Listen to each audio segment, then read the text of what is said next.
yaratgan Parvardigor, o'zingga shukr, shunday kunlarga yetkazganingga shukr. Ilohim, unda shu barachamiz sog' bo'lsin, rizqimiz ulug' bo'lsin. Murodjon nasib etsa, sana ballaring shunday hurmat qilib, bundan yaxshi kunni ko'rib, el yurtni boshi bo'lib yur. Rizqing o'zing ulug' bo'lsin, nimaki yaxshi niyating bo'lsa, niyatingga yet balam.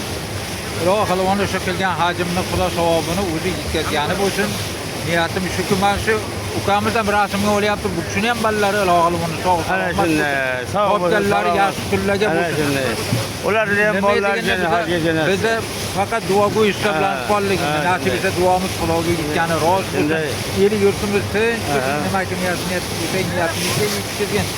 Yakka yegona Allohim, o'zing hassan, o'zing baraksan. Shunday joylarni yaratib qo'yibsan, shukrona qilaman. Endi kim Ilohim Xudo yurtimizga tinchlik berib, Xudo yo'llarni berib nasib etsa o'zimizdan yetib olsin hammatam. Allohu akbar. Ana